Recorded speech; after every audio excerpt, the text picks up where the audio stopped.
Imaginons un monde où nos enfants seraient à l'école, la tête penchée sur leur ardoise électronique, le stylet à la main, faisant la course à celui qui le premier aura fini de conjuguer le verbe imposé par la maîtresse. Encore quelques secondes. Le plus rapide lèverait la main. « Maîtresse, j'ai fini !»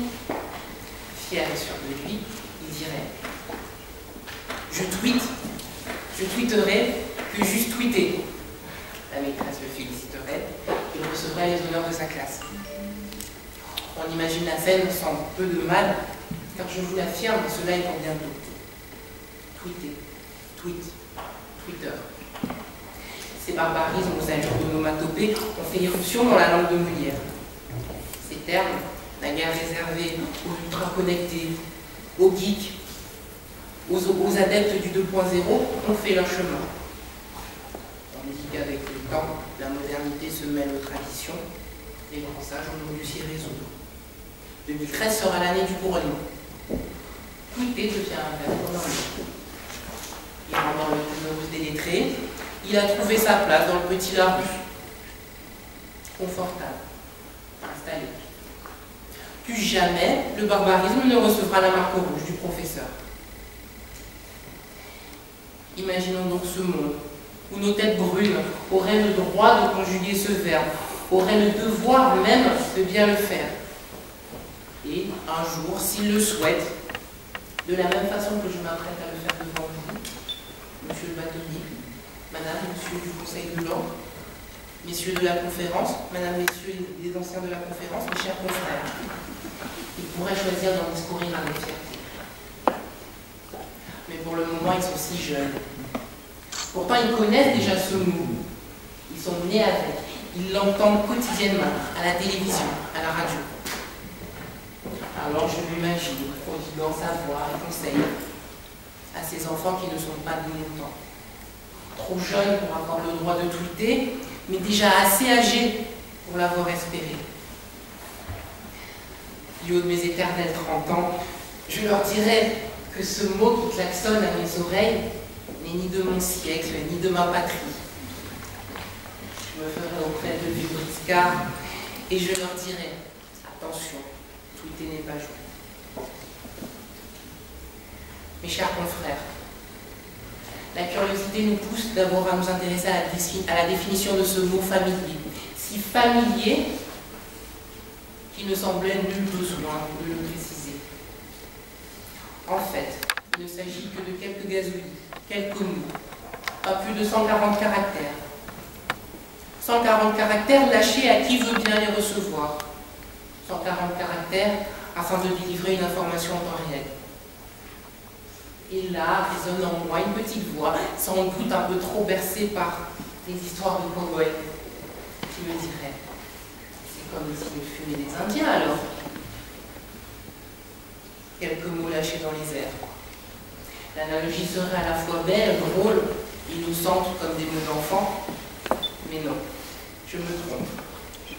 Je me trompe car à la différence de la fumée des Indiens qui se dissipe et se disperse au gré du vent, le tweet, lui, demeure. L'information, la parole tweetée persiste. Pire, elle se renforce au gré du temps, au gré des tweets, au gré des retweets. À la différence de la parole ou de la fumée qui s'envole, les écrits restent piégés par la plume dans le papier, piégés par le stylet dans la toile. Alors là, naturellement, innocemment, viennent des questions. Les questions préférées des enfants qui commencent par pourquoi. Pourquoi? Eh bien, je vous répondrai qu'il ne s'agit que de quelques mots pour la postérité, pour l'immortalité. Qu'il ne s'agit que de quelques mots pour informer, se raconter, ou même bavarder. Qu'il ne s'agit parfois que de quelques mots pour imaginer, inventer, ou même fabuler. Dans tous les cas, je vous l'assure, il ne s'agit que de quelques mots pour bloguer, pour s'exposer au monde, quelques mots pour se mettre en lumière. Car c'est là le seul intérêt de tweeter, se faire une place quelque part, se faire une place sur le réseau. L'homme est ainsi fait. Ce qui lui importe réellement, c'est d'exister, ici, ailleurs, dans le monde réel ou dans le monde virtuel. Savez-vous qu'il existe mille et une façons de briller sur la toile, mille et une façons de se faire remarquer par des tweets? Pour les moins aguerris, il existe des guides, des méthodes à lire, à étudier. On y apprend l'art du hashtag, l'art du retweet, autant de procédés de mise en abîme, simplement pour développer son réseau social. Pour les autres, pas besoin de stratagème, il suffit d'être. Il suffit de tweeter ce qu'ils sont, de tweeter leur vie. Il leur suffit simplement de jeter à la face du monde l'image d'une vie rêvée.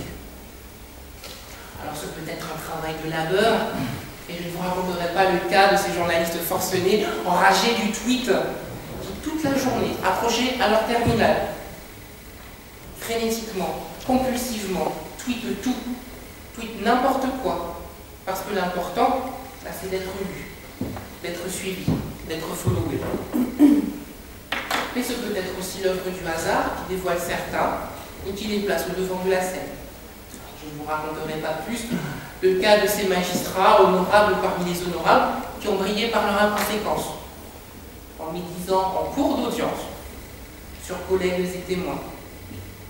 Portés, amusés par leurs tweets, ils en ont malheureusement oublié leur conscience professionnelle.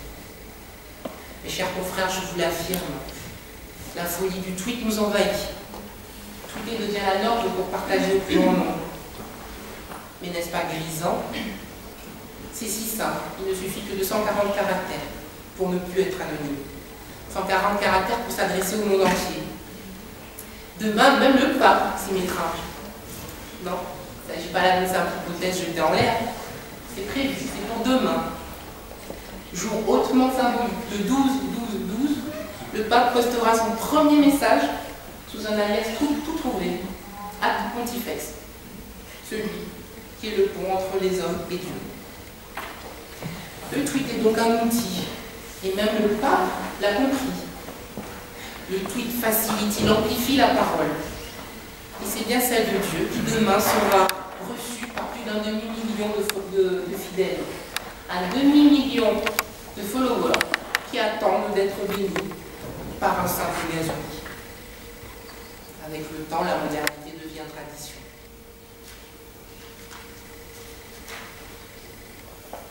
Le tweet n'est plus un jeu, bien au contraire. On échange, on diffuse, on propagande, on politise, on rassemble et parfois on provoque. C'est sérieux, c'est organisé, mais surtout c'est efficace. Mes chers confrères, imaginez, si dans d'autres temps, le tweet eût existé, peut-être aurions-nous les torts de récits de tweets ayant bouleversé le sens de l'histoire. On imagine aisément le général de Gaulle postant sur son compte privé un appel à la résistance, le 18 juin 1940. Son message tweeté, retweeté, aurait mobilisé l'ensemble de ses followers résistants. De façon plus légère, on imagine également les possibles querelles de courtisanes qui par tweet interposé se disputeraient la faveur du roi président. Ce serait à celles qui useraient du meilleur mot afin de discréditer l'ami, pourtant déjà écarté, et qui par un tweet malheureux chercheraient uniquement à se venger. L'anachronisme de cette dernière hypothèse est facile, mais évidemment, heureusement, de telles passions ne sont pas de notre temps. Quoi qu'il en soit, mes chers confrères, la lutte est vaine.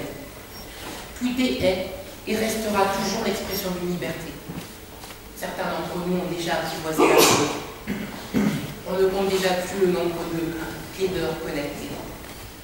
Cependant, parce que nous savons bien que nulle liberté ne peut être absolument infinie, parce que nous savons que les mots peuvent se faire durs, amers, perfides, surtout s'ils sont jetés au monde sans égard de distinction.